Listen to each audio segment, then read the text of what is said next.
Hey everybody, it's Oracle back once again, and we got a really cool topic here, or a video. Came off Game Rant. 16 Resident Evil games ranked by how long they take to beat. So I'm looking at the website right here. So I'm going to go into them. And right at number 16, we got Resident Evil 3 Remake. It takes 6 hours to beat that. I had just touched on that game about a month and a half ago. I'm going to end up getting back into it. I'm actually playing Resident Evil 7 now. But it takes 6 hours to beat. I heard it's kind of short to play. I mean, if you can play the whole run in one day of 6 hours, that's something. But I usually like to split it off. So it takes 6 hours to play Resident Evil 3 Remake.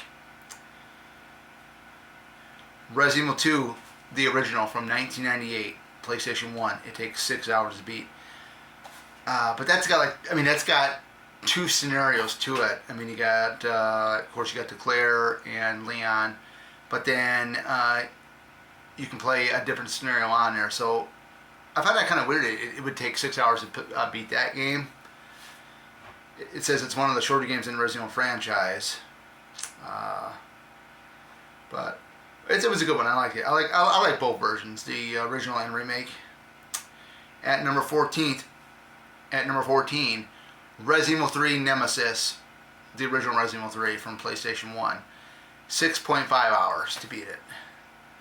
This was a good one. I like this one. I actually like this one. You know, it's hard for me to judge because I've heard bad things about the Resident Evil 3 remake, but for this one being 6.5 hours to beat, I mean, it's still, you know, kind of a short game. But, you know, I remember playing it. I actually owned a copy of it, which I have right here. Love it as much, you know, playing it. But 6.5 hours to beat Resident Evil 3 original.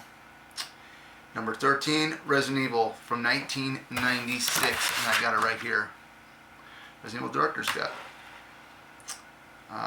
It takes 7 hours to beat that one. And this is my favorite one. Along, you know, Zero. 7 hours to beat the original Resident Evil from 96.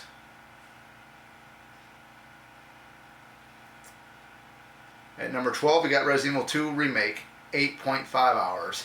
A little bit longer, but definitely, after I played it, it's definitely one of my favorites. It's my favorite out of the remakes besides, like, 4.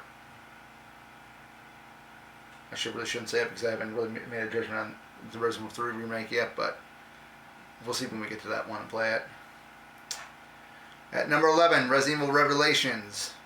This is the Resident Evil Revelations. This is the one that was original for the Nintendo handheld system, but they ported it over to the main consoles. It takes 8.5 hours to beat Resident Evil Revelations 1. That's one that's got Jill and Chris Redfield in there. At number 10, Resident Evil 7 Biohazard, which I'm currently playing. Takes 9.5 hours to beat that one. I wouldn't doubt it. I mean, it's a very different game. I mean, it's the first-person view.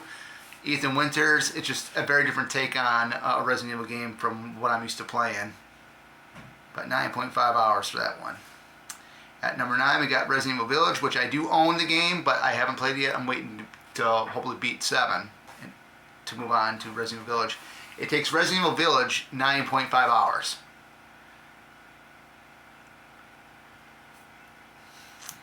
Alright, we're getting down here. At number 8, Resident Evil Revelations 2 takes 10 hours. That's one Barry Burton and Claire Redfield. 10 hours to beat that one. It's amazing, man. A lot. At number 7, the Resident Evil 1 remake from 2002 that was originally on the GameCube. I actually own this on digital copy here on the PlayStation 5. It takes 11.5 hours to beat the Resident Evil 1 remake. I still say, you know, I love both the original Resident Evil and its remake. So I can see because there was things added into the Resident Evil remake that wasn't in the original game. So I can see it being 11.5 hours to beat that game. Resident Evil Code Veronica X, 11.5 hours to beat.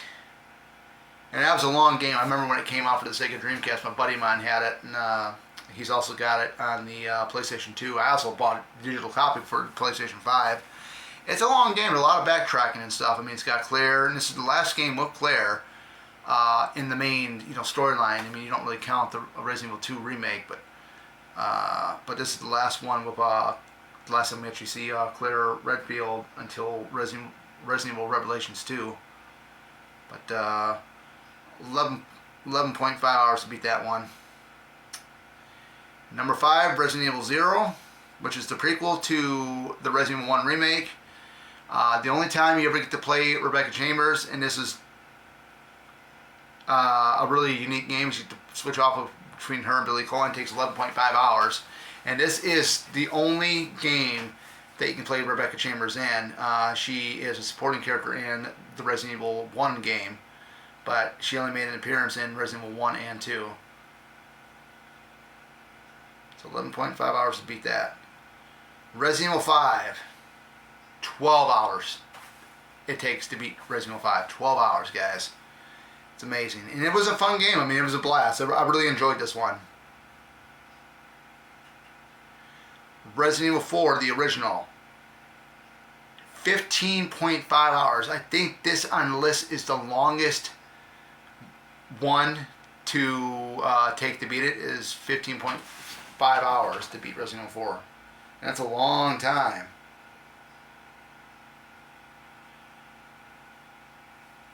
No, we're wrong about that one.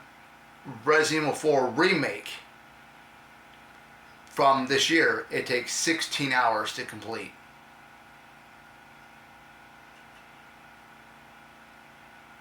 And Resident Evil 6 at number 1, 21 hours. And I can see probably why, because they got the different campaigns with quite a few of the different characters on there.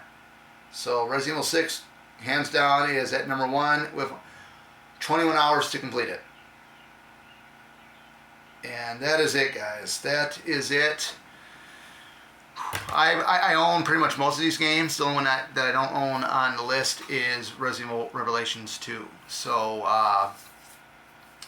it's not to my surprise that Resident Evil 6 would be the longest one because of all the different campaigns you have with, too many characters you can play with. And like what my best friend had said, he says there's just too many characters in Resident Evil 6, But,